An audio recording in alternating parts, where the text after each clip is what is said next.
Hello Team Powersports fans and welcome back to the TPS Moto Vlog. My name is Sarah and I'm going to be guiding you around the town of Garner on the 2024 Honda Transalp.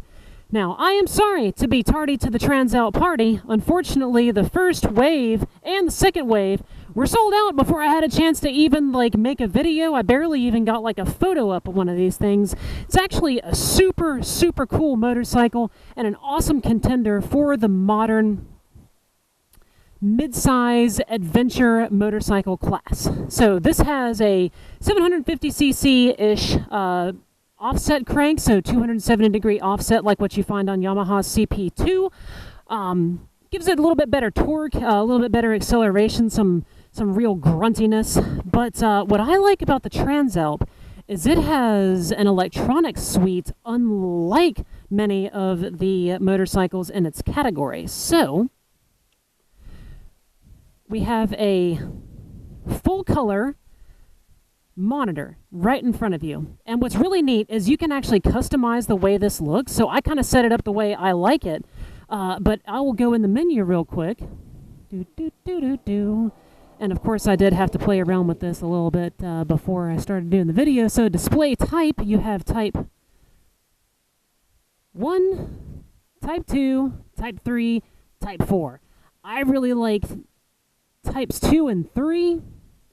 Type 4 I think is a little bit easier to read, and then you can also change what you want the background style to look like. So I have it on a metallic style background, gives it that brush sort of look, but you can put it on a white, black, or automatic setting for the background of the display. Now, this also has the Honda selectable torque control they just call riding modes on this machine. And if I go into this riding mode option, this is actually allowing me to set up the user mode. So that's power, engine braking, traction, ABS. So I'm actually not going to fiddle with the user mode, because when we go back to the main menu, I'll show you what I'm looking at. So here is the mode selector: power, engine braking, torque, and ABS for on-road. So if I hit that mode button, it switches to rain and changes the engine character. Gravel makes the ABS turn to off-road, which is kind of cool that you can just push the button. There's that user mode, and then there's a sport mode that gives you a little bit zestier performance, and then back to the standard. But as you can see, dashboard is super easy to look at, lets you know if the kickstand's down, how much fuel is in the tank. You've also got fuel consumption, average miles per gallon, the date and time. It's all right there. But one of my favorite things, which I will have to go back into the menu to show you, is this thing has a quick shifter. And not only does it have the quick shifter up and down, but you can actually choose how aggressive you want those shifts to feel, meaning how hard do you have to push on the shifter to get it to engage the next gear. I'm just going to leave it in the medium setting for up and down, because I don't really want to waste any more time talking about it, because my last review got cut short by faulty camera equipment. So this time we're actually going to get out on the road and spend some time on the bike.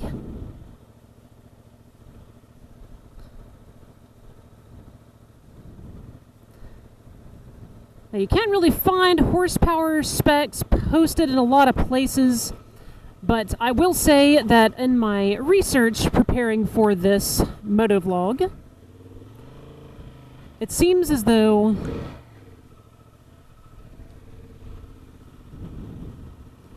this bike is going to make about 70-ish horsepower, depending on whose review you're reading. But that 270-degree offset crank makes the cylinders fire a little bit closer together as they rotate around in the motor. And that gives you better torque than what you would find on a standard firing order. One cylinder up, one cylinder down, like an old school style parallel twin. And away we go. Oh yeah, revs to the moon, and it does it real quickly.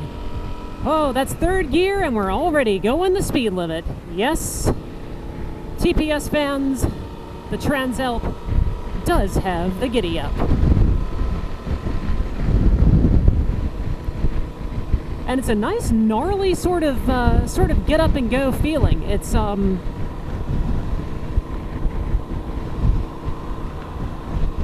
very nice acceleration, very nice seating position. It doesn't feel like a mid-size bike. It feels a little bit more like one of the full-size adventure motorcycles, like the Africa Twin or the Tenere 1200. You snooze, you lose. You know, a lot of room to move around on the seat. I've got, yeah, like a solid 6 to 8 inches of movement forward to backward.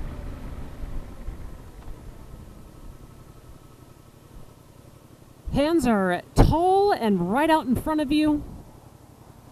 I'm going to say it's about a 90-degree bend at the waist and at the knee when you're sitting in sort of a comfortable neutral ride position.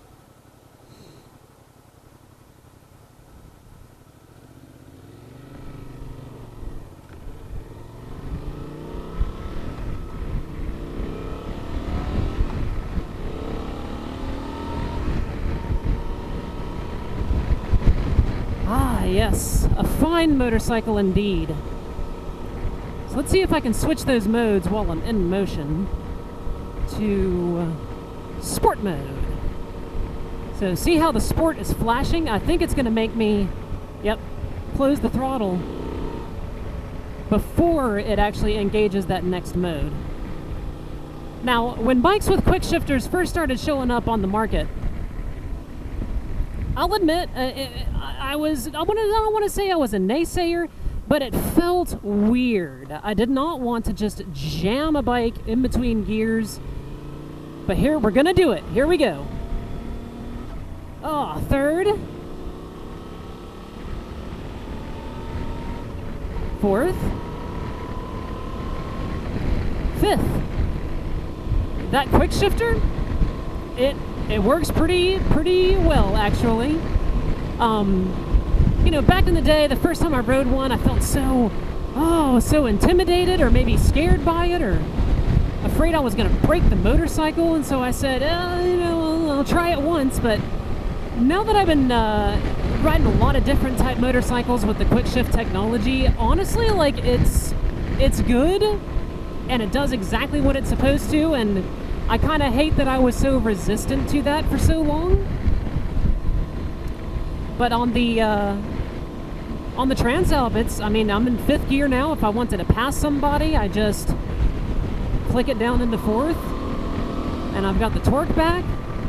If I want to slow down, like I'm coming up to a stoplight or a stop sign, I can just bump it into 3rd, and it blips the RPMs right on up. I will say, TPS fans, that the sport mode is my preference. A lot of power. Not a lot of engine braking unless you aggressively downshift it. Feels like the motorcycle that I would want to buy. Now, I'm 5'9" and change, and if I kind of wiggle myself into the lowest part of the seat, I can get my heels on the ground. I can flat foot this motorcycle at 5'9", but if I'm sitting on the back of the seat, which is the more comfortable, it's flat foot on one side, toe on the other. It's definitely a manageable motorcycle. It's not the heaviest, not the bulkiest. It is tall. And if you've never ridden a tall motorcycle before, it can feel a little strange. I would say top heavy, but it's not even really that heavy of a motorcycle. It's just that it's kind of, well, it's tall. It's tall. A little more vibration than I would expect from a Honda, but I think that's due to the 270-degree crank. Get off here and take a look at this bad boy. So, that's the 2024 Honda Transalp. It's got a really nice look to it. I like that it's got the Legacy name. It's really cool to have that brand recognition. I enjoy the red, white, and blue retro colorway. But the more I see the black one, the more it's really growing on me. Like, it's just very, very subdued, maybe. It's not as wild. Nice stealthy appearance. LED lights. I don't know these tires that it comes with, but they've got some pretty significant looking bite here. I imagine those would probably do pretty well in a light off-road scenario. But yeah, that's it. That's the 2024 Honda Transalp, and it's available here at Team Powersports in Garner if you want to slide by and take a look at it. Find us on the web at www.team-powersports.com, Facebook, Instagram, YouTube, #TPSNC, and at Team Powersports. Hopefully, we'll see you out here. That's it for the TPS Moto vlog. We'll see you next time.